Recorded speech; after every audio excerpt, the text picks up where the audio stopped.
الذين آمنوا من يرتد منكم عن دينه فسوف يأتي الله بقوم يحبهم ويحبونه أذلة على المؤمنين أعزة على الكافرين يجاهدون في سبيل الله ولا يخافون لومة لائم ذلك فضل الله يؤتيه من يشاء والله واسع عليم إنما وليكم الله ورسوله والذين آمنوا الذين يقيمون الصلاة ويؤتون الزكاة وهم راكعون صدق الله العظيم। আল্লাহ তাআলা বলেন, হে মুমিনগণ, তোমাদের মধ্য থেকে যারা তার দিন থেকে মুরতাদ হয়ে যায়, অতি সত্বর আল্লাহ তাআলা এমন জাতিকে নিয়ে আসবেন যেই জাতিকে আল্লাহ তাআলা ভালোবাসেন আর তারাও আল্লাহকে ভালোবাসেন। তারা মুমিনদের সামনে বিনয়ী, কাফেরদের সামনে কঠোর প্রভাবশালী। তারা আল্লাহর রাস্তায় জিহাদ করে আর তারা কোনো নিন্দুকের নিন্দাকে ভয় করে না। এটাই আল্লাহ তাআলার করুণা। আল্লাহ তাআলা যাকে চান প্রদান করেন। আল্লাহ তাআলা প্রশস্ত জ্ঞানী। নিশ্চয়ই তোমাদের বন্ধু আল্লাহ তাআলা, আল্লাহর রসুল এবং মুমিনগণ যারা নামাজ প্রতিষ্ঠা করে এবং যাকাত প্রদান করে রুকু অবস্থায়। আমরা প্রথম আয়াতের প্রথম অংশের আলোচনা শেষ করেছি। দ্বিতীয় অংশে আল্লাহ তাআলা বলেন, আদিল্লাতিন আলাল মুমিনিনা আইজ্জাতিন আলাল কাফিরিন। আল্লাহ তাআলা যদি কোনো মানুষ মুরতাদও যদি হয়ে যায়, তাতে আল্লাহরও কোনো ক্ষতি নাই, ইসলামেরও কোনো ক্ষতি নেই। কারণ আল্লাহ তাআলা এই মুরতাদ বা বেদিনদের পরিবর্তে এমন জাতি নিয়ে আসবেন যেই জাতিকে আল্লাহ তাআলা ভালোবাসেন, সেই জাতিকেও আল্লাহ তাআলা ভালোবাসেন। অর্থাৎ এখানে মুমিনদের কিছু গুণাগুণের কথা বলা হয়েছে। এক হলো ভালোবাসা। দ্বিতীয় নম্বর গুণ আদিল্লাতিন আলাল মুমিনিন, তারা মুমিনদের সামনে বিনয়ী। কারণ মুমিনদেরকে আল্লাহ তাআলা ভালোবাসেন আর মুমিনরা আল্লাহকে ভালোবাসেন। আল্লাহ যাকে ভালোবাসেন তাকে ভালোবাসা, এটাই মুমিনের দাবি। এই জন্য মুমিনের সাথে কখনো ঝামেলায় জড়ান না। মুমিনের সামনে সবসময় বিনয়ী। মুমিন যদি রাগও করে তো তার রাগের কোনো প্রতিশোধ সে নিতে যায় না। মুমিন যদি তার সাথে কোনো খারাপ ব্যবহারও করে, মুমিনের সাথে কখনো খারাপ ব্যবহারের উত্তর দিতে যান না। মুমিন যদি কখনো বিতর্কও করে, আপন মানুষ হিসাবে ধরে নেন।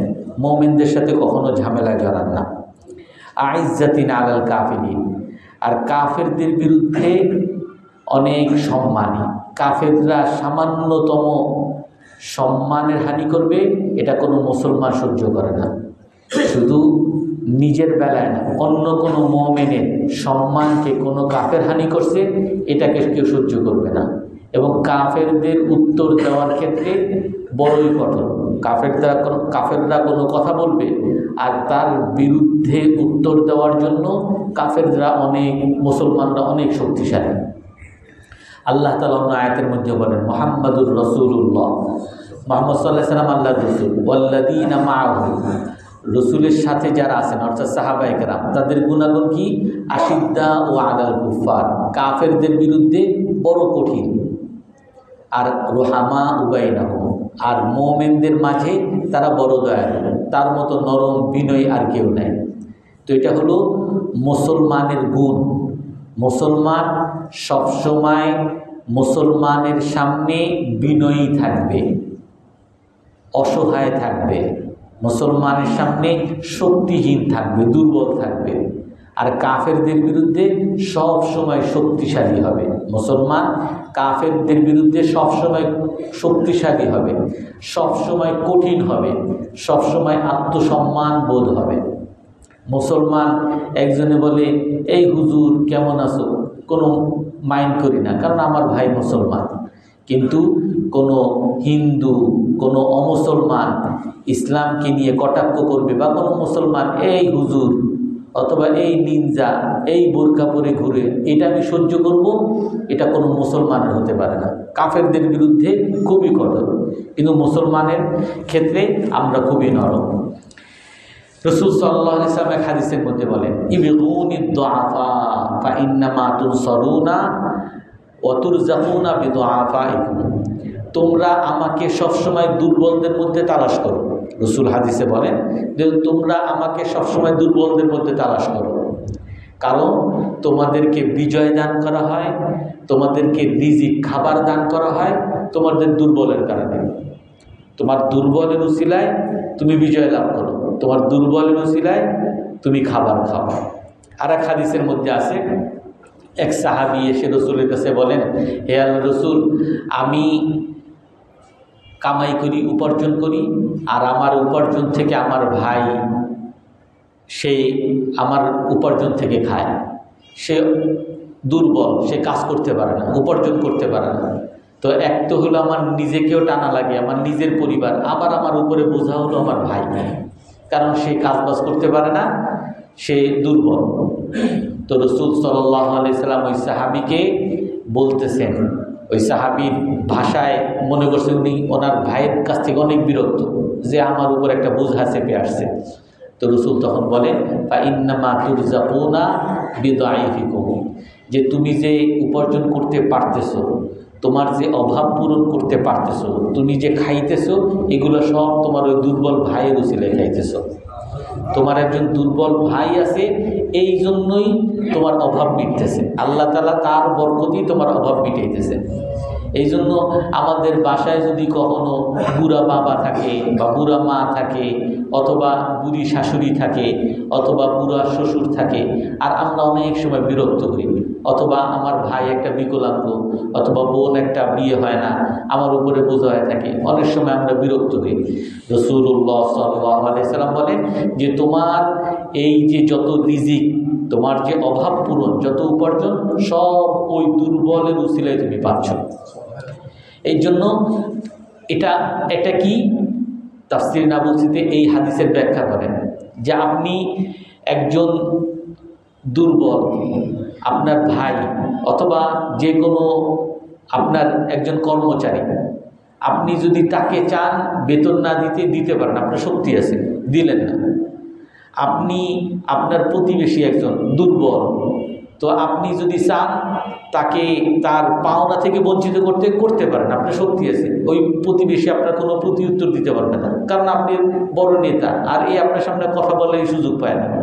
তো আপনি দুর্বলকে যদি বঞ্চিত করার ক্ষমতা রাখেন, করতে পারেন। আপনি দুর্বলকে যদি আপনি তার অধিকার থেকে বঞ্চিত করতে চান, করতে পারেন। আপনি যদি তাকে অপমান করতে চান, করতে পারেন। আপনি এই দুর্বলের উপরে ক্ষমতা থাকা সত্ত্বেও তাকে অপমান করতে পারেন, তাকে অধিকার থেকে বঞ্চিত করতে পারেন, তাকে ঘর থেকে বের করে দিতে পারেন। এই ক্ষমতা থাকা সত্ত্বেও আপনি যদি এই দুর্বলের উপরে দয়া করেন, দুর্বলকে যদি সম্মানিত করেন, দুর্বলের অধিকার যদি আপনি পূরণ করেন, আল্লাহ তাআলা এই হাদিসের দ্বারা রাসূল সাল্লাল্লাহু আলাইহি ওয়াসাল্লাম কি বুঝান, যে তোমাকে আল্লাহ তাআলা এমন এক সময় সহযোগিতা করবেন, এমন এক সময় তোমাকে সম্মানিত করবেন, যখন তোমার চেয়ে বড় শক্তিশালী তোমাকে অসম্মান করতেছে, তোমার চেয়ে বড় কোনো শক্তিশালী তোমাকে বঞ্চিত করতেছে, তোমাকে অধিকার থেকে বঞ্চিত করতেছে, তখন আল্লাহ তাআলা স্বয়ং তোমার পাশে এসে দাঁড়াবেন। এই হাদিসের অর্থ ইবগুনি দুআফা, আমাকে দুর্বলদের মধ্যে খুঁজো, কারণ এই মানুষের বিজয়, মানুষের রিজিক দুর্বলের উসিলায়। এক হলো এটা সার্বিক অর্থে, স্বাভাবিক অর্থে। আর একটা অর্থ আছে, এটা হলো আপনি আপনার একটা সমাজে বাস করেন, বা আমাদের বাংলাদেশেই ধরেন, আমাদের বাংলাদেশে প্রায় আমাদের দেশটা তো নিয়ে যাচ্ছিল, ও ট্রানজিটও নিয়ে গেছে, ট্রানজিট দিয়ে তারা যেমন ইচ্ছে এমন দখল করে নেয়, পানি তো নিচেই, আমরা তো তিস্তা তো পাই না। আমাদের ফেনীর ওইখানে নাকি একটা ব্রিজ করছে, ওই ব্রিজ দিয়ে যে কোনো সময় যদি চায় তাহলে পুরা ফেনীর ওপার চিটাগাং সব দখল করে নিতে পারে। প্রায় দখল করে নিয়েছিল, আমরা কেউ কিন্তু জানিও না, কথাও বলি না, আমরা কোনো চুচারা কোনো শব্দও করি নাই। কেন? কারণ হলো এই সমাজের মধ্যে মানুষ বিভক্ত হয়ে আছে। এই দুর্বলরা নির্যাতিত হতে হতে কোনো একজন সত্য কথা বললে সে আয়নাঘরে চলে যায়, কোনো একজন সত্য কথা বললে তার নামে মামলা হয়ে যায়। আর কিছু প্রতিটা এলাকার মধ্যে কিছু কিছু শক্তিশালী লোক এরকম দাঁড়িয়ে গেছে, দুর্বলরা কোনো কথা বলতে গেলেই তাদের গলা চেপে ধরে, দুর্বলরা কোনো কথা বলতে গেলেই তারে মারধর করে। অর্থাৎ একটা বিচ্ছিন্ন সমাজ হয়ে গেছে। আর বিচ্ছিন্ন সমাজ হওয়ার কারণে এখন বাহিরের শত্রু, কাফের শত্রু যদি আমাদের দেশকে দখলও করে নেয়, তারপরও বলবে যে আমি এই জুলুম থেকে বাঁচি, তুমি নিয়ে যাও। অর্থাৎ কাফেরদের সামনে তখন বড় অসহায় হয়ে যাবে।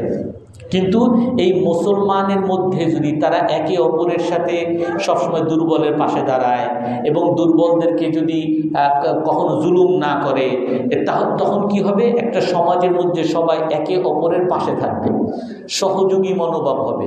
যে কোনো বাহিরের শত্রু আসবে, যে সবাই মিলে আমি বাহিরের শত্রু কাফেরকে আমি প্রতিরোধ করব, কাফেররা আমার দেশে ঢুকতে পারবে না, দরকার আমার জীবন দিয়ে দিব, আমার দেশের একটা ইঞ্চি একটা মাটি আমি দিব না। তখন এই সমাজ একটা বদ্ধ সমাজ একটা সহযোগী সমাজ, সকলে মিলে তখন দেশের উন্নতির জন্য কাজ করতে যাবে। এই জন্য রাসূল সাল্লাল্লাহু আলাইহি ওয়াসাল্লাম কি বলেন যে আমাকে দুর্বলের মধ্যে খুঁজো। কারণ যদি তুমি বিজয় চাও, বাংলাদেশকে রক্ষা করতে চাও, তাহলে দুর্বলের উপরে তুমি সব সময় দয়া করো, দুর্বলের সামনে বিনয়ী হও, যাতে দুর্বল তোমার পাশে দাঁড়ায়। আপনি এলাকার বড় মাতবর, এলাকার অনেক টাকা পয়সা আছে, আপনি ধনী মানুষ, এখন ডাকাত যদি আসে আপনার বাড়িতে ডাকাতি করতে, তো আপনি যদি আপনার আশেপাশে প্রতিবেশী সবাই জুলুম করছেন, তো আপনারা বলবে কি ডাকাতি করুক, মারুক, বলুক, আমরা এরাও মারা দরকার। আপনার আশেপাশে কেউ আপনার সাহায্যে আসবে না। আপনি আপনার দোকানে আগুন ধরছে, কেউ আপনার সাহায্যে আসবে না, কারণ এ মরুক, সবাই আপনার উপরে রাগ। কিন্তু সবাই যদি আপনার সহমর্মী হয়, সবাই যদি আপনার সহযোগী হয়, সবাই যদি বলে যে না উনি আমার উপকার করছে, উনি আমার উপর দরদি হয়েছে, উনি আমার সাথে নম্র ব্যবহার করছে, উনি খুব ভালো মানুষ, তখন আপনি কোনো বিপদে পড়লে ডাকাত আসছে, সবাই মিলে আপনাকে রক্ষা করতে আসবে। আপনার দোকানে আগুন লাগছে, সবাই মিলে রক্ষা করতে আসবে। আপনি কোনো বন্যার কারণে আপনার ঘরবাড়ি পানির তলে চলে গেছে, সবাই আপনাকে সহযোগিতা করতে আসবে। এই জন্য রাসূল কি বলেন যে তোমরা যদি বিজয় চাও, তুমি একা ক্ষমতাবান হয়েছো, এর দ্বারা কখনো বিজয় পাবে না।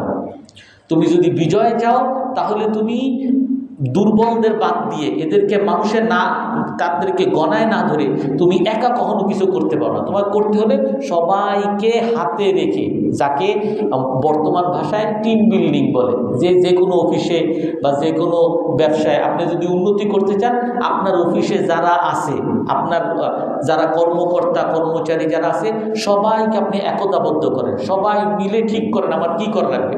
সবাই যদি কাজ করে তখন কি আপনার উন্নতি হবে। একজনে আপনি করবেন আর সবাই ঘুমায়, কখনো উন্নতি হবে না। এজন্য সমাজকে সবসময় একটা ভালো কাজে বা আপনার সহযোগী কাজে কখন ব্যবহার করতে পারবেন? যখন আপনি সকলের অধিকার দিবেন, সকলের সাথে আপনি নম্র হবেন, নরম হবেন, এদের সাথে আপনার কোনো বিরোধিতা থাকবে না। আজকে আমাদের এই মসজিদ ধরেন, এই মসজিদের মধ্যেও আমাদের একজনে দেখা যাবে ওই পার্টি করে, আরেকজনে ওই পার্টি করে, আরেকজনে ওই পার্টি করে, এই জায়গায় হাজারো পার্টি, আর এক পার্টি আর এক পার্টিরে পারলে মাইর দেয়। তো মাইর দিলে তখন কি হবে? যে বিএনপি, যে আওয়ামী লীগ বা যত দল আছে, কেউ একজন আরেকজনের সহযোগিতা আসবে না। তখন আমরা মসজিদের আমাদের দোতলা করা দরকার, দোতলা আমাদের হয়ে যাচ্ছে, এ দিলে আমি দিব না, উনি দিলে আমি নাই, উনি থাকলে আমি নাই, এরকম করে উন্নতি হবে না। এই জন্য রাসূল সাল্লাল্লাহু আলাইহি ওয়াসাল্লাম কি বলেন? আদিল্লাতিনা আলাল মুমিনিন, সকল মুসলমানের গুণ হলো, অন্যতম গুণ হলো মুমিনের সামনে সে বিনয়ী। মুমিনের সামনে তর্ক বিতর্ক হতেই পারে, আপনার একটা মত থাকতেই পারে, আপনি হয়তো আপনার কাছে ভাল লাগছে সরমনাই পিসাবরে, আপনি পীর মুরিদিরে পছন্দ করেন, সমস্যাকে আপনি করেন। আমি তাবলীগ করি, আমি রাজনীতি করি, সবগুলোই তো ইসলামের ব্যাপার। যখন যার পক্ষে যেটা সম্ভব সে সেইভাবে ইসলামকে সহযোগিতা করুক, আপনার সাথে আমার বিরোধের কিছু তো নেই। আদিল্লাতিন আলাল মুমিনিন, মুমিনদের সাথে সবসময় সে বিনয়ী হবে, তার সাথে কখনো তর্ক বিতর্কে দ্বন্দ্বে জড়াবে না। কিন্তু আইজ্জাতিন আলাল কাফিরিন, কাফেরের বিরুদ্ধে আমি এক। আমি যখন কাফের বলবে আমার দেশটা ঝুঁকিতে পড়বে, আমার দেশের মানুষকে যখন বর্ডারে হত্যা করবে, তখন আমি কে জামাত ইসলাম, কে বিএনপি, কে চরমনে, আমরা বাংলাদেশি, আমরা মুসলমান, কাফের বিরুদ্ধে আমরা সবাই এক। যখন নাকি আমাদের বাংলাদেশটাকে নিয়ে সবাই করবে আমরা নাকি হিন্দুদের মারি, আমরা জানি যে হিন্দুরা সব সময় তাদেরকে আমরা বাংলাদেশি নাগরিক হিসেবে ব্যবহার করি। কোনোদিন কারোর মধ্যে এই ধরনের মানসিকতাও নাই যে হিন্দু একটু দুর্বল, এর জমিটা দখল করে নেই, হিন্দু একটু দুর্বল, আর ব্যবসাটা দখল করে নেই, ওর উপরে জুলুম করলাম, এই মানসিকতাই নেই মুসলমানের মধ্যে। আর আমাদের নামে বিভিন্ন রকম সরাই, আমরা নাকি হিন্দুদের কথা বলতে দিই না, হিন্দুরা যদি সিঁদুর পরে হাঁটে তারা নাকি আমরা অপমান করি, হিন্দুরা যদি ধুতি পরে হাঁটে তারা নাকি আমরা হিন্দুদেরকে ধরে মারি, হিন্দুদের জমি দখল করি। এই যে অপপ্রচারগুলো চলতেছে, সবাই মিলে কাফেরদের বিরুদ্ধে আমরা এক। এই কাফের আমাদের দেশের বিরুদ্ধে কখনো চোখ তুলে তাকাবা না, তাহলে আমরা সবাই মিলে তোমার চোখ উপড়ে ফেলবো। আদিল্লাতিন আলাল মুমিনিন আইজ্জাতিন আলাল কাফিরিন, মুমিনের সামনে বড় বিনয়ী আর কাফেরদের বিরুদ্ধে বড় শক্তিশালী। এখন এইখানে কথা আসে, অনেক ভাই এরকম বিভ্রান্তি ছড়ায় যে ইসলাম হলো শান্তির ধর্ম, আর হুজুররা শুধু কাফেরদের বিরুদ্ধে শক্তিশালী এই উস্কানি দেয়, বিভিন্ন অমুসলিমদের বিরুদ্ধে উস্কানি দেয়, হিন্দুদের বিরুদ্ধে উস্কানি দেয়, যার কারণে হিন্দুদেরকে মারে।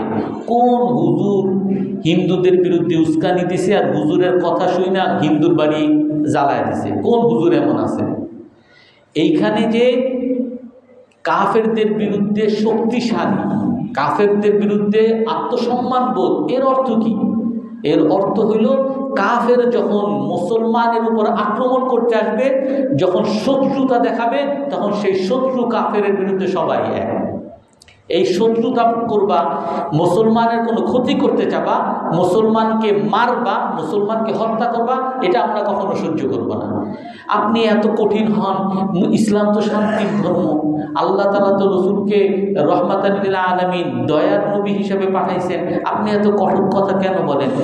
যেই নবী দয়ার নবী হিসেবে আসছেন, যেই নবীকে শান্তি নিয়ে দুনিয়াতে পাঠাইছেন, সেই নবী তো তলোয়ার নিয়ে উহুদের যুদ্ধে গেছে, সেই নবী তো বদরের যুদ্ধে কাফেরদের বিরুদ্ধে তলোয়ার দিয়ে যুদ্ধ করছে, সেই নবী তো উবাই ইবনে খালফরে বলছে যে তুমি আল্লাহরে গালি দাও, আমি তোমারে হত্যা করব। আর এই কথা বলে রাসূল সাল্লাল্লাহু আলাইহি ওয়াসাল্লাম উহুদের যুদ্ধে তারে নিজ হাতে হত্যা করছে। তো যেই রসুলকে আমরা শান্তির নবী, ইসলাম শান্তির নবী, সেই নবী আবার কিভাবে হত্যা করে, সেই নবী আবার কেমনে যুদ্ধ করে, সেই নবী আবার কেমনে রক্তাক্ত করে? অর্থাৎ বিনয়ের জায়গায়, শান্তির জায়গায়, কিন্তু ওই শান্তি রক্ষার জন্যই আবার শত্রুদের বিরুদ্ধে শক্তিশালী হতে হবে। ব্যালেন্স, ভারসাম্য রক্ষা করতে হবে। ইসলাম একদিকের কাজ না, ইসলাম হলো দুটোটার সমন্বয়ের কাজ। যখন শান্তি, তখন শান্তি, মুসলমানের সাথে শান্তি, মুসলমানের সাথে কোনো মারামারি নেই। অনেক মুসলমান আছে যে এই দলের বিরুদ্ধে জেহাদ করতে হবে। আরে মুসলমানের বিরুদ্ধে কিসের জেহাদ? মুসলমানের বিরুদ্ধে কোনো জেহাদ নেই। মুসলমান সবাই আমরা একে অপরের সামনে বিনয়ী, কিন্তু কাফেরদের বিরুদ্ধে জেহাদ। ইউজাহিদুনা ফি সাবিলিল্লাহ। তো এইখানে কাফেরদের বিরুদ্ধে শক্তিশালী। রাসূল সাল্লাল্লাহু আলাইহি ওয়াসাল্লাম তো একবার এক ইহুদি মৃত লাশ দেখছেন, তখন রাসূল সাল্লাল্লাহু আলাইহি ওয়াসাল্লাম দাঁড়িয়ে গেছেন। সাহাবায়ে কেরাম বলেন, হে আল্লাহর রাসূল, আপনি এই মৃত লাশ দেখে দাঁড়িয়ে গেছেন, এর সম্মান করতেছেন? এ তো ইহুদির লাশ, এ তো কাফের লাশ, আপনি এর সম্মান করতেছেন কেন? রাসূল সাল্লাল্লাহু আলাইহি ওয়াসাল্লাম তখন কি বলেন? নাফসুন তাফাল্লাতাত মিন্নি, আমি দুঃখ করতেছি, আমার একটা জীবন আমার হাত থেকে ছুটে গেছে। অর্থাৎ এই ইহুদি মুসলমান না হয়ে ইহুদি হয়ে যে মারা গেছে, আমি তাকে জান্নাতে নিতে পারি নাই, আমার হাত থেকে ছুটে সে জাহান্নামে চলে গেছে। অর্থাৎ কাফেরের সাথে কঠোর, সে যদি কঠোরতা করতে আসে, কিন্তু স্বাভাবিকভাবে কাফেরদের সাথে মুসলমান নম্র। আল্লাহ তাআলা মূসা আলাইহিস সালামের মতো বড় নবী যখন ফেরাউনের কাছে পাঠান, যে ফেরাউন সবচেয়ে বড় কাফের, সবচেয়ে বড় ইসলামের শত্রু, তার কাছে রাসূল হযরত মূসা আলাইহিস সালামকে পাঠান আর কি বলেন, ফাকুলা লাহু কাওলান লাইয়িনা। হে মূসা আলাইহিস সালাম, হে হারুন আলাইহিস সালাম, আপনি ফেরাউনের কাছে যান আর ফেরাউনের কাছে গিয়ে নম্র ভাষায় দাওয়াত দেন। অর্থাৎ কাফেরের সাথে শক্তিশালী যুদ্ধের ময়দানে কাফের যদি শত্রুতা করে, কিন্তু এছাড়া স্বাভাবিকভাবে আমরা কাফেরদের সাথে নরম। কেন? তাকে আমি মুসলমান বানাইতে চাই। দাওয়াতের নিয়তে তার উপকার করা লাগে, তারা টাকা দেওয়া লাগে। সে যদি আমার উত্তম চরিত্র দেখে সে যদি মুসলমান হয়, আমি সব কিছু তাকে করব, তাকে সমস্ত উপকার করব, নম্র ব্যবহার করব। কেন? দাওয়াতের নিয়তে। কিন্তু সে যদি ইসলামের কোনো ক্ষতি করতে আসে, মুসলমানের বিরুদ্ধে যুদ্ধ করতে আসে, সেই সময় আমি কঠোর, আশিদ্দা ও আলাল কুফার। কিন্তু এছাড়া ফাকুলা লাহু কাওলান লাইয়িনা, অর্থাৎ দাওয়াতের সময় তার কাছে বড় নরম। ইসলামের মধ্যে ভারসাম্য রক্ষা করতে হবে। ইউজাহিদুনা ফি সাবিলিল্লাহি ওয়া লা ইয়াখাফুনা লাওমাতা লাইম। মুসলমানের আরেকটা গুণ, মুসলমান সব সময় আল্লাহর রাস্তায় জিহাদ করে। আল্লাহরা আমরা জিহাদ যখন শব্দ আসে তখনই বুঝি যে তলোয়ার নিয়ে বা পিস্তল নিয়ে মারামারি করা। এই জিহাদ হলো, জিহাদের শাব্দিক অর্থ হলো কষ্ট করা, আল্লাহর রাস্তায় কষ্ট করা। আপনি যে নামাজ পড়তে আসেন, নামাজ পড়তে কষ্ট লাগে না? আপনি দোকান দেখে আপনি যে মসজিদে আসছেন, মসজিদে আসতে কষ্ট লাগে না? সবাই সিনেমা দেখে, আপনি সিনেমা না দেখে চোখের হেফাজত করেন, তাতে কষ্ট লাগে না? সবাই প্রেম করে, আপনি প্রেম না করে আপনি এগুলো থেকে বাঁচেন, এগুলো কষ্ট লাগে না? এই সকল কষ্টগুলো মুসলমান করে। মুসলমান সার্বক্ষণিক ইউজাহিদুনা ফি সাবিলিল্লাহ, আল্লাহর রাস্তায় জিহাদ করে। নামাজের ক্ষেত্রে, তার আল্লাহর হুকুম মানার ক্ষেত্রে সে কষ্ট করে। আল্লাহর যত হারাম আছে, নিষেধ আছে, এগুলো থেকে বাঁচার ক্ষেত্রে সে কষ্ট করে। কাফেরদের মোকাবেলা করার ক্ষেত্রে সে জিহাদ করে। মুসলমানের সাথে বিনয় হতে সে জিহাদ করে। আমি মুসলমানের সাথে, এক মুসলমান আমারে ঘুষি মারছে, আমি এই মুসলমানের বিরুদ্ধে জিহাদ করতে পারি না। আমি কি বলবো? ঠিক আছে, তুমি মারছো, আর একটা গালে থাপ্পড় মারো, আর একটা গালে ঘুষি মারো, কারণ সে মুসলমান। আমি তার সাথে তার প্রতিশোধ দিতে পারি না। তো সে গুনাহ যদি করো, আমি এই গুনার উত্তর দিতে পারি না। তো আমি যদি একজন আমার ঘুষি মারে আর আমি আর একটা গাল পেতে দেওয়া, এটা কি সহজ ব্যাপার? এটা কষ্ট না? অনেক অনেক বড় কষ্ট। এই কষ্টগুলো করতে মুসলমানের এটা গুণ। মুসলমান সবসময় করে, আল্লাহর জন্য সবসময় কষ্ট করবে। একেবারে চাকরিতে গিয়েও সবাই ঘুষ খায়, আমি আল্লাহকে ভয় করে ঘুষ খাই না। সকলে সুদ দিয়ে ব্যবসা করে, আমি আল্লাহকে, আল্লাহর জন্য আমি সুদ নেই না। সকলে মানুষ ঠকায়, আমি আল্লাহর জন্য ঠকাই না। 2 পয়সা আমার ক্ষতি হোক, 2 পয়সা আমার লস হোক, তারপর আমি মানুষে ঠকাবো না। আল্লাহর জন্য সব কষ্ট। এই আল্লাহর জন্য কষ্ট করতে গেলে আরেকটা বড় ক্ষতি, আরেকটা বড় কষ্ট, আরেকটা বড় ব্যাপার আসে। সেটা কি? ওয়ালা ইয়াখাফুনা লাওমাতা লাইম। আপনি সুদ খাবেন না, আপনি ঘুষ খাবেন না, বড় হুজুরগিরি দেখাইতে আসছে, বড় মোল্লা হয়ে গেছে। আপনি একটু দাঁড়িয়ে রাখছেন, দেখ হুজুর হয়ে গেছে। আপনি মসজিদে আসেন, সারাদিন মসজিদে যাওয়া আসা করে, দেখ জঙ্গি টঙ্গির মধ্যে ঢুকে গেছে হয়তো। আপনি সিনেমা দেখেন না, এই সিনেমা দেখেন না, দেখ বড় ফরাজ হয়ে গেছে, বড় বুজুর্গ। অর্থাৎ মানুষ আপনার পিছনে লেগে থাকবে, মানুষ আপনাকে বিভিন্নভাবে কটাক্ষ করবে। অনেক যুবকরা এখন তারা তাদের মনে চায় যে তারা দাঁড়িয়ে রাখবে, কিন্তু দাঁড়িয়ে রাখলে হুজুর কোনো গার্লফ্রেন্ড খুঁজে পাবো না, কেউ আর পছন্দ করবে না, বিয়ে আর করতে পারবো না, কোনো বন্ধু আর থাকবে না, স্কুল কলেজে গেলে সবাই আলাদা করে দেবে, এই কারণে দাঁড়িয়ে রাখতে পারে। অর্থাৎ মানুষের কথাকে ভয় পায়। আর রাসূল সাল্লাল্লাহু আলাইহি ওয়াসাল্লাম কি বলেন? লা ইয়ামনাআন্না আহাদাকুম রাহাবাতুন নাস। তোমাদের কাউকে যেন কোনো মানুষের ভয় এই কাজে বাধা না দেয়, আইয়াকুলা বিহাক্কিন আও ইয়াকুমা বিহাক্কিন, কোনো সত্য কথা বলতে এবং সত্যের উপরে চলতে। আমি দাঁড়িয়ে রাখবো, মানুষ কি বলে না বলে, এই মানুষের বলায় যেন আমাকে হক থেকে দূরে না রাখে। আমি হক কথা বলবো, মানুষ কি বলে আর না বলে এইটা যেন আমাকে কখনো দূরে না সরায়। ফাইন্নাহু লা ইউকাররিবু মিন আজালিন ওয়া লা ইউবাইদু মিন রিজকিন। আল্লাহ রাসূল কি বলেন? যে মানুষের কথা তোমাকে মৃত্যুর কাছেও নিয়ে যাবে না, তোমাকে রিজিক থেকে দূরেও সরাবে না। আমি দাঁড়িয়ে রাখছি, মানুষ আমার গালিগালাজ করলো, মানুষ আমার খারাপ বললো, এর দ্বারা কি আমার চাকরি চলে যাবে? বা এর দ্বারা কি আমার মৃত্যু তাড়াতাড়ি চলে আসবে? একজন হুমকি দিল, আপনি যদি মূর্তির বিরুদ্ধে বলেন আপনার খুন করে ফেলবো। আমি মূর্তির বিরুদ্ধে বললাম, সে কি আমার বাইরে ফেলতে পারবে? আল্লাহ যদি আমার মৃত্যু না রাখে। কোনো মানুষের কথা, মানুষের হুমকি ধমকি কোনো মানুষের মৃত্যুকেও কাছে আনতে পারে না, তার রিজিককেও দূরে সরাতে পারে না। এজন্য কোনো মানুষের কথা আমাকে ক্ষতি করতে পারবে না, কোনো মানুষের কথা আমার কোনো উপকারও করতে পারবে না। আমি সব সময় হক কথা বলবো, হক কাজ করব। রাসূল সাল্লাল্লাহু আলাইহি ওয়াসাল্লাম বলেন, লা ইয়ামবাগি লিআহাদিন আন ইস্তাখিফা বিন-নাস, কোনো মানুষের উচিত না নিজের অপমান করা। কোনো মানুষ যেন নিজের অপমান না করে। সাহাবায়ে কেরাম জিজ্ঞেস করে বলেন, হে আল্লাহর রাসূল, মানুষ নিজের অপমান কেমনে করে? বলে যে আল্লাহ তাআলা কিয়ামতের দিন একজন মানুষকে ডাকবেন আর ডেকে বলবেন যে রাআইতা মুনকারান ফালাম তুনকিরহু, যে আমি তোমাকে দেখলাম তুমি একটা পাপ দেখছো, কোনো কিছু বলো নাই। একজনে একটা অসত্য কথা বলতেছে, তুমি এর কোনো প্রতিবাদ করো নাই। তুমি একটা অন্যায় দেখছো, কিছু করো নাই। কেন করো না এগুলা? তুমি দেখছো যে আমার হুকুমের বিরুদ্ধে কাজ হইতেছে, আমার বিরুদ্ধাচারণ হচ্ছে, আমার শত্রুতা হচ্ছে, আমার নবীর শত্রুতা হচ্ছে, তুমি চুপ করে রয়েছে কেন? তুমি কেন বলো নাই? তখন সে বলবে, হে আল্লাহ খিফতুন নাস, আমি মানুষকে ভয় পাইছিলাম, মানুষ আমার কি করে না করে এই ভয়ে আমি বলি নাই। তখন আল্লাহ তাআলা বলবেন, ফাইয়ায়া আহাক্কু আন তাখাফ, তুমি কি মানুষকে ভয় করা তোমার উচিত ছিল, নাকি আমাকে তোমার বেশি করে ভয় করা উচিত ছিল? তখন বলবেন, হে আল্লাহ, আপনারই তো বেশি ভয় করা দরকার ছিল, কারণ আপনি আমার সৃষ্টিকর্তা, আপনার কাছেই আবার ফিরতে হবে। আপনার হাত থেকে বাইরে তো আমার যাওয়ার কোনো ক্ষমতা নেই, আপনার কাছেই আমার ফিরে আসতে হবে। তো এই জন্য আপনারই আমার মানা দরকার ছিল, আপনারই ভয় করা দরকার ছিল, কিন্তু আমি করতে পারিনি। আর সে অপমানিত হবে, লজ্জিত হবে। এই জন্য রাসূল সাল্লাল্লাহু আলাইহি ওয়াসাল্লাম কি বলেন, কোনো মানুষ যেন নিজেকে অপমানিত না করে, লজ্জিত না করে। অন্য একটা হাদিসের মধ্যে আছে, হযরত আবু যর রাদিয়াল্লাহু তাআলা আনহু বলেন, আল্লাহর রাসূল আমাকে 9টা বিষয় আদেশ করছেন, 9টা বিষয় থেকে দূরে সরাইছেন।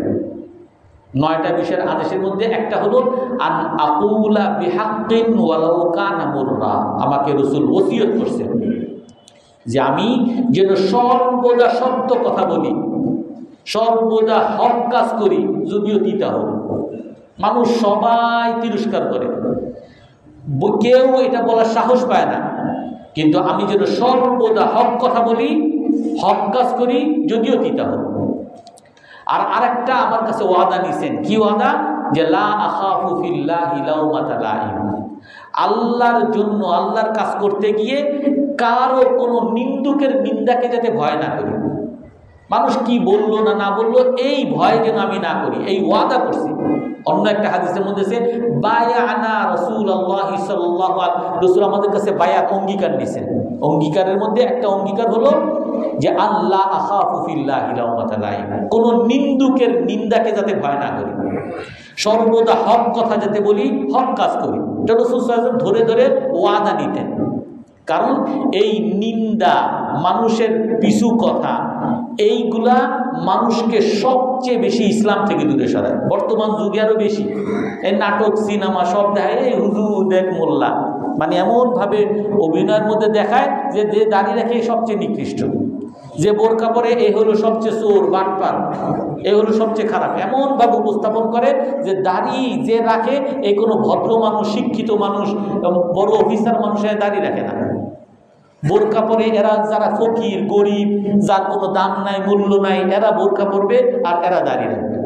এইভাবে উপস্থাপন করা হয় যে আমি, যার দ্বারা বুঝতে মাথার মধ্যে আমার ঢুকে গেছে যে এই দাড়ি রাখা, বোরকা পরা এগুলো সব হলো একটা অশিক্ষিত মূর্খদের কাজ। আমি তো শিক্ষিত, আমি তো আধুনিক, আমি তো আপনার মতো পুরান আমলের লোক না, আমি আধুনিক। রাসূল সাল্লাল্লাহু আলাইহি ওয়াসাল্লাম বলেন, আল্লাহ তাআলা কি বলেন, ওয়ালা ইয়াখাফুনা লাউমাতা লাইম, মুমিনের একটা গুণ হবে, সে কখনো কোনো নিন্দুকের নিন্দাকে ভয় করবে না। কোনো নিন্দুকের নিন্দাকে সে ভয় করবে না। হযরত শাফি রহমতুল্লাহ আলাইহি বলেন, গায়াতুন নাসি রিদান নাসি গায়াতুন লা তুদরাক। তুমি মানুষকে খুশি করতে যাবা, কখনো তুমি মানুষকে খুশি করতে পারবে না। এক ব্যক্তি একজনে একটা দৃষ্টান্ত দিছে, একজনে গাধা নিয়ে, দুইজনে ছেলে আর বাবা গাধার উপরে যাইতেছে। এখন লোকে বলে, দেখ দেখ কত বড় পাষণ্ড, দুইজন মানুষ একটা গাধার উপর উঠছে।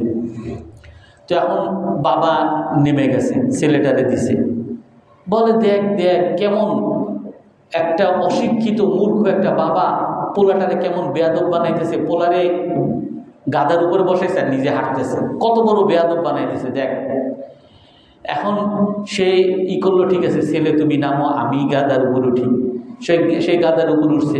এখন বলে দেখ দেখ কত বড় নির্মম পাষণ্ড, নিজে গাধার উপরে ঠিকই বাহনে যায় আর নিজের একটা ছোট ছেলেরে কত কষ্ট দিতেছে। এখন কি করবে, দুজনই হাঁটা শুরু করছে। দেখ এমন এমন মূর্খ আর এমন পাগল অপদার্থ আছে, এদিকে গাধা আছে, এর উপর হাঁটতে পারে না, হাইটা তারা দুইজন গাধার মতো হাঁটাইতেছে, এ আলাদা হাঁটতেছে। এমন বলে কি করবো, তাহলে মানুষের এই থেকে বাস্তবে দুজন মিলে গাধারে কান্দে নিছে, বাবা আর ছেলে। বলে দেখ কত বড় মূর্খ, কত বড় নির্বোধ, মানুষ গাধার উপরে উঠে আর এরা গাধারে নিজের কান্দের উপর দিছে। এখন সর্বশেষে বলে আমি কি করব, কি করলে মানুষ খুশি হবে? গাধার উপরে উঠলেও সমস্যা, একজন নামলেও সমস্যা, ছেলেরে দিছি তাও সমস্যা, ছেলেরে নামিয়ে আমি উঠছি তাও সমস্যা, নিচে হাঁটছি তাও সমস্যা, গাধারে কাঁধে দিছি তাও সমস্যা, তো কিসে মানুষ খুশি হবে? শাফি রহমতুল্লাহ আলাইহি বলেন, রিদান নাসি গায়াতুন লা তুদরাক। মানুষকে কখনো খুশি করতে পারবা না, মানুষকে কখনো সন্তুষ্ট করতে পারবা না। এজন্য মানুষের সন্তুষ্টির পিছনে লাইগো না।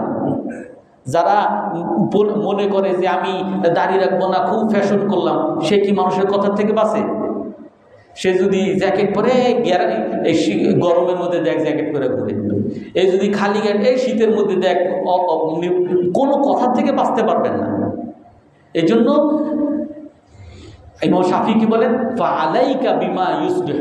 এই জন্য তোমার দায়িত্ব হলো তুমি মানুষের সন্তুষ্টির পিছনে ঘুরবা না, তোমার আল্লাহর হুকুম কি আছে, তোমার উপকারী কি আছে সেইটা তুমি করো, আর আল্লাহকে তুমি ভয় করো। এই জন্য রাসূল সাল্লাল্লাহু আলাইহি ওয়াসাল্লামের হাদিস আছে, মানিল তামাসা রিদাল্লাহি বিসাখাতিন নাস আরদাহুল্লাহু আনিন নাস। যে ব্যক্তি আল্লাহর সন্তুষ্টি চায়, মানুষ রাগ হইলেও আল্লাহ তাআলাও তার উপরে সন্তুষ্ট হয়, আর যেই সকল মানুষ তার উপর রাগ হয়েছে তাদেরকেও আল্লাহ তাআলা তার উপর সন্তুষ্ট করে দেয়।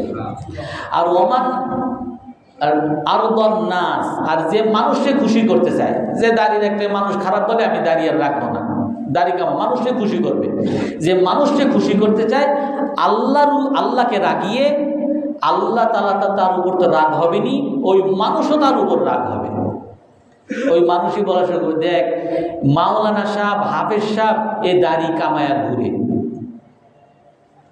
হেফজো পড়ছে আর এখন সে দাড়ি কামায় ঘুরে, দাড়ি কাটছে, দেখ এর বাপ কত বড় হাজি সাহেব ছিল আর এ দাড়ি কামায় ঘুরে। আপনি দাড়ি কামাইলেও দোষ, দাড়ি রাখলেও দোষ। আপনি মানুষের কথার পিছনে যদি ঘুরছেন তো আপনি কোনোভাবেই মানুষকে খুশি করতে পারবেন না। এজন্য সকল মুমিনের গুণ হবে, সে কাকে সন্তুষ্ট করার চেষ্টা করবে? আল্লাহকে সন্তুষ্ট করার চেষ্টা করবে। ওয়ালা ইয়াখাফুনা লাউমাতা লাইম, সে কোনো নিন্দুকের নিন্দাকে ভয় করবে না। মানুষ যা বলে বলুক, আমার কোনো পরোয়া নাই। আল্লাহর হুকুম কি আছে, রসুলের তরিকা কি আছে, এইটা আমরা সবাই মানার চেষ্টা করবো তো ইনশাআল্লাহ। আল্লাহ তাআলা সকলকে তৌফিক দান করেন। আর কোনো প্রশ্ন আছে? জি।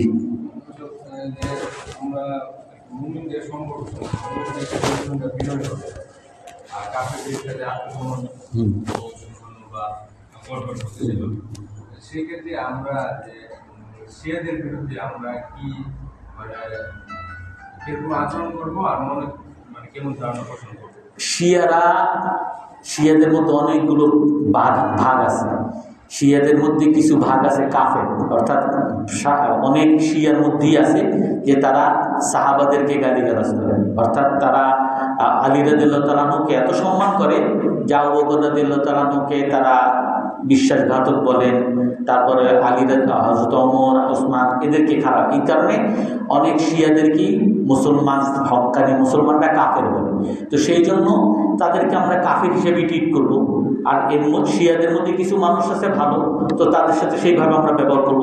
কিন্তু স্বাভাবিকভাবে যেমন আমরা কাফেরের সাথেও কারোর সাথে আমরা লাগতে যাই না, কারোর সাথে আমরা কঠোরতাও করতে যাই না, তাদের সাথে আমরা নম্র ব্যবহারই, কাফেরদের সাথেও আমরা নম্র ব্যবহার করি যতক্ষণ পর্যন্ত না সে ইসলামের ক্ষতি না করে। এই জন্য শিয়াদের সাথেও আমরা কখনো লাগতেও যাব না, তাদের কঠোরতাও করতে যাব না, তাদের সাথে সবসময় আমরা ভালো ব্যবহারই করবো যতক্ষণ পর্যন্ত সে আমার ইসলামের উপরে কোনো আঘাত করার চেষ্টা না করবে। মুসলমানরা যদি কোনো কোরআনের আয়াতের বিরোধিতা করে তাহলে কি করা হবে? মুসলমানেরা আয়াতের বিরোধিতা করে, ফরজের বিরোধিতা করে, আয়াতের বিরোধিতা করে, তারপরে মুসলমানরা বিভিন্ন মাজার পূজা করে, বিভিন্ন ধরনের অনেক বিষয় আছে যেগুলো বিতর্কিত বিষয় যদি কোনো মুসলমান করে, কিন্তু সেই মুসলমান লা ইলাহা ইল্লাল্লাহ বলছে, তো সেই মুসলমান, তার সাথে আমাকে অবশ্যই নম্র ব্যবহার, তাকে আমার ভাই হিসেবেই ব্যবহার করতে হবে। এখন যদি কেউ কোনো খারাপ বা বিভ্রান্তিমূলক কিছু বলে, এটা তাকে নিয়ে আর তার সাথে ঝগড়া না করে তাকে নিয়ে কোনো আলেমের কাছে যাই যে চলেন আমরা একটু বুঝি, ওনাকে বোঝানোর চেষ্টা করতে হবে। মুসলমানকে আপনি কাফের বলেও দিতে পারবেন না, বা মুসলমানকে আপনি ইসলাম থেকে খারিজও করে দিতে পারবেন না, যেহেতু সে মুখে লা ইলাহা ইল্লাল্লাহ বলতেছে, এই জন্য তাকে বোঝানোর চেষ্টা করতে হবে। এবং যখন সার্বিক ক্ষেত্রে মুসলমানের কোনো কাজের ক্ষেত্রে তাকেও ভাই হিসাবে মনে রাখতে হবে। হয়তো তার সাথে আমার কিছু ভিন্ন মত থাকতেও পারে, বা তার ভুল কিছু সে বুঝতেছে, তাকে বোঝানো দরকার, কিন্তু সার্বিকভাবে আমরা সবাই একতাবদ্ধই থাকবো আর তাকে বোঝানোর চেষ্টা করব। সুবহানাকাল্লাহুম্মা ওয়া বিহামদিকা আশহাদু আল্লা ইলাহা ইল্লা আনতা আস্তাগফিরুকা ওয়া আতুবু ইলাইক।